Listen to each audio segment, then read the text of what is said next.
Berlin, January 1944.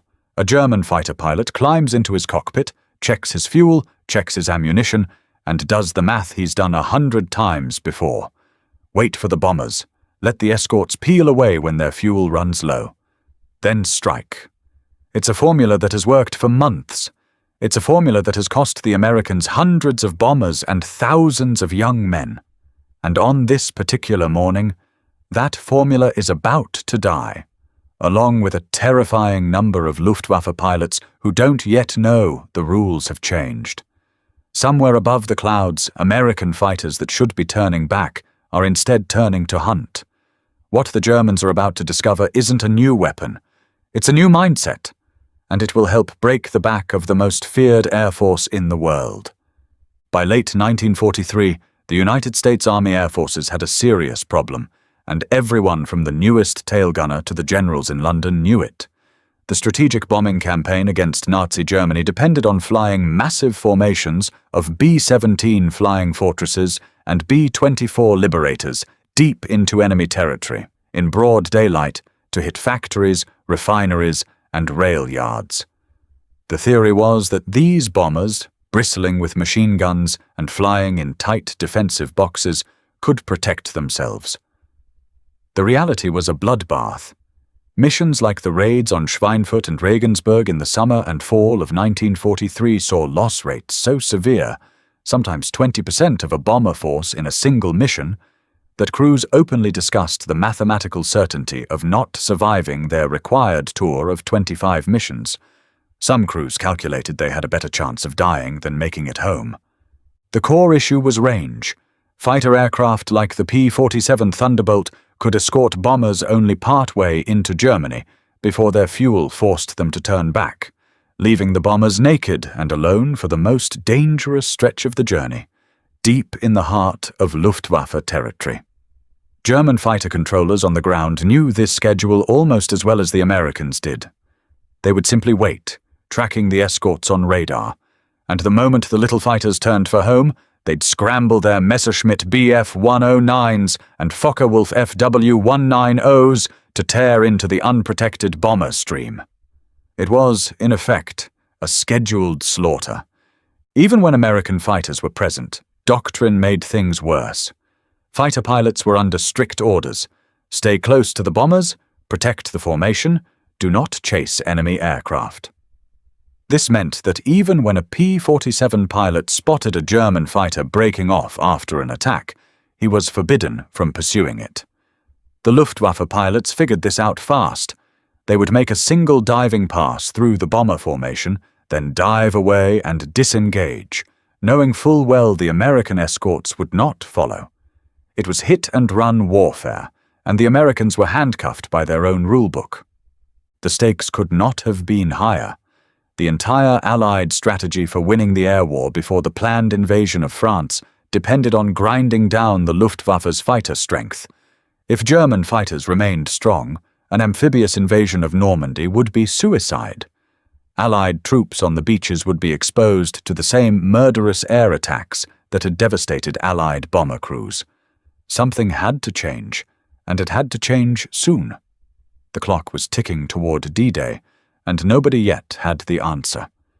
That answer would arrive not from a scientist in a laboratory, but from a blunt, unconventional general who was about to tear up the playbook.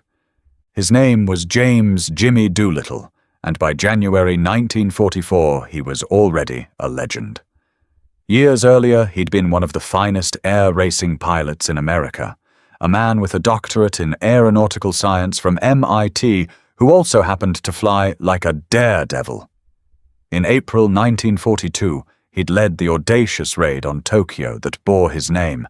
16 B-25 bombers launched from an aircraft carrier in a mission so risky that many of his own men privately doubted they'd survive it. That mission earned him the Medal of Honor and a reputation as a man willing to take enormous risks if the payoff justified it. When Doolittle took command of the 8th Air Force in January 1944, he inherited an air campaign that was, by any honest measure, failing. He was not a bureaucrat protecting his career. He was a pilot who understood combat from the cockpit, and he had the rare instinct to question orthodoxy that everyone else treated as gospel. Doolittle looked at the fighter escort doctrine, the rule requiring fighters to stick close to the bombers no matter what, and something about it bothered him immediately. The story, recounted in multiple post-war histories, goes that Doolittle visited the operations room of 8th Fighter Command and noticed a sign on the wall reminding pilots that their primary duty was to stay with the bombers. He reportedly asked whose sign it was told it had been there for a long time, and ordered it taken down on the spot. In its place, he issued an order that would change the entire complexion of the air war. Fighters were no longer required to nursemaid the bombers. Their new primary mission was to destroy the Luftwaffe. Wherever they found it, however they found it, even if that meant leaving the bombers to chase enemy fighters across the sky, and even if that meant strafing German airfields on the way home. To the fighter pilots who heard this order, it felt like being unleashed after months on a leash. To many bomber crews, it felt like abandonment. And to more cautious commanders, it sounded reckless, dangerously so.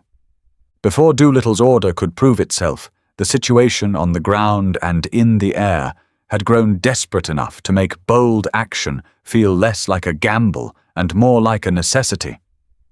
Bomber crews were being lost at a pace that threatened the entire strategic bombing campaign. During the Black Week of October 1943, the 8th Air Force lost 148 bombers in a matter of days, each one carrying up to 10 young men, many barely out of their teens.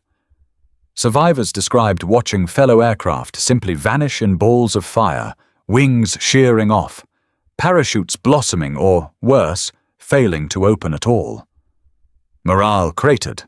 Some units reported crews requesting transfers, feigning illness, or in rare cases refusing to fly, driven by the grim statistical reality that completing a full tour of duty seemed almost impossible. Meanwhile, the fighter pilots tasked with protecting these men felt a particular kind of helpless frustration. Imagine watching an enemy aircraft dive through a bomber formation, guns blazing, and then peel away to safety, and being ordered to do nothing but watch it go. Pilots recalled the agony of following doctrine while bombers they were meant to protect took hit after hit. There are accounts of P-47 pilots breaking radio discipline in anger, arguing with controllers, begging for permission to pursue. The rules, designed to keep fighters close for defense, were in practice guaranteeing that German pilots faced almost no real deterrent for attacking and retreating. Compounding the crisis was the introduction of a new American aircraft that, on paper, seemed to solve half the problem, but had not yet been used to its full potential. The P-51 Mustang. Fitted with a British Rolls-Royce Merlin engine and, crucially, drop tanks that could be jettisoned in combat, the Mustang had the almost unbelievable range to escort bombers all the way to Berlin and back.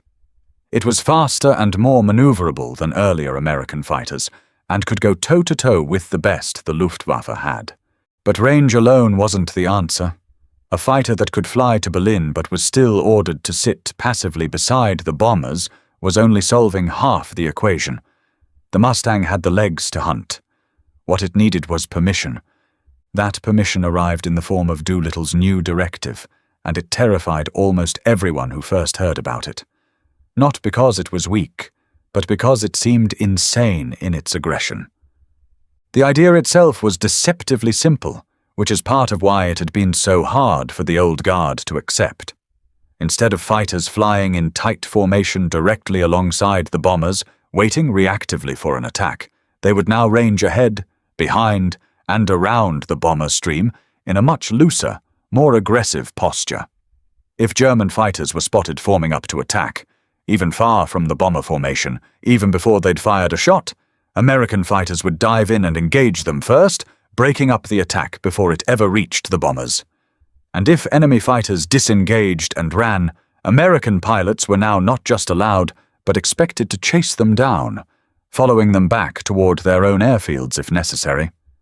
Even more radical was what happened on the return leg of a mission.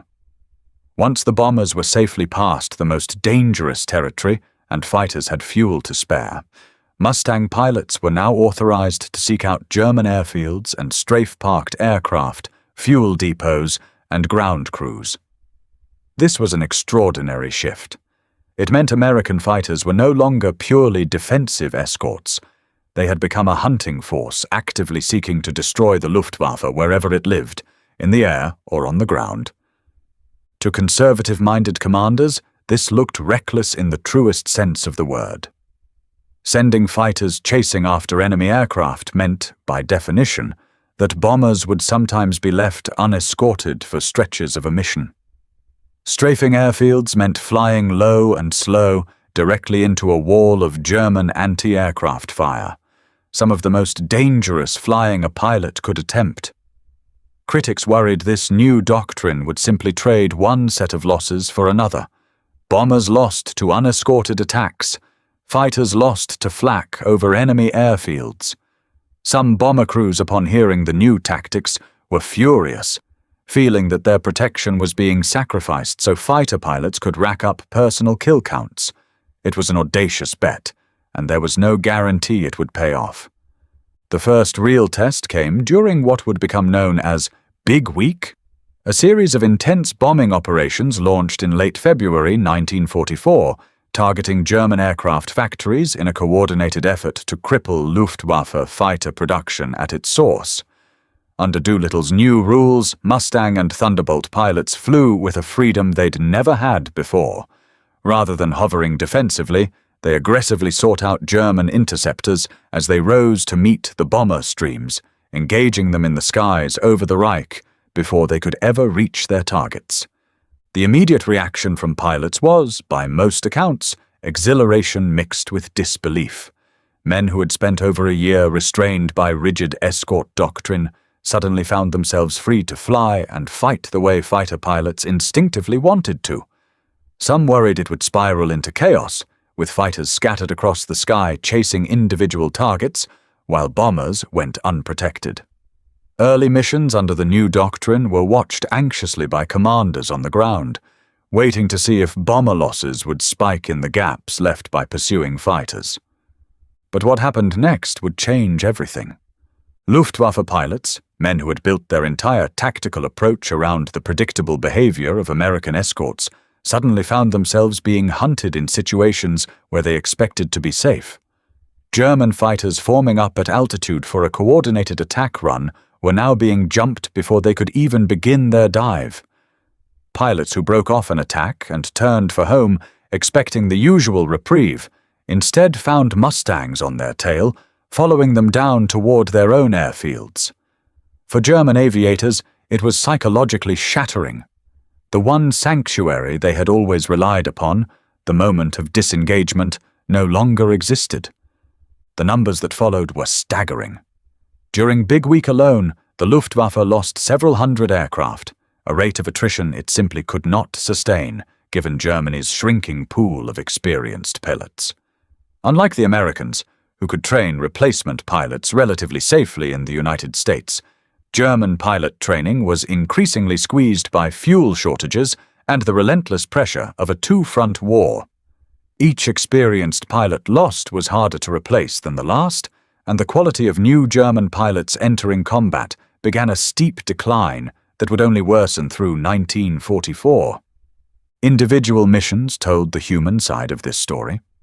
Bomber crews who had grown accustomed to watching helplessly as fighters attacked and escaped now began reporting something different, German fighters being intercepted before they ever reached the formation, dogfights breaking out miles away from the bomber stream, enemy aircraft going down in flames without ever firing a shot at the bombers they'd been sent to destroy.